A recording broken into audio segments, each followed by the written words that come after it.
Kajja Central Zone mu mmotoka namba UBK 213D.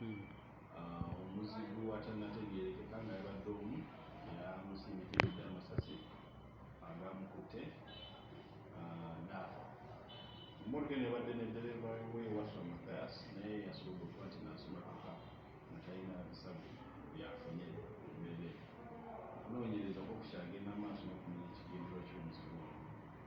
Naye ng'omulambo gw'omugenzi gwajjiddwa olunaku olwajjo wadde ng'emmotoka yo nga yo ekyali mu kiseera nga tukyagenda maaso n'okugyekebeja okunoonya obujulizi tuyinza okusinziira okunoonyereza kwe tukola. Ekikolwa kino tukivumirira era mu statements ezaafunibwa kigamba omuntu ono yabadde omu yamaze okukola ekikolwa kino yatambudde bulungi paka yabulidde bukazikiza nga yabadde ayambadde ebyambalo bya camouflage. So twagala okwatagana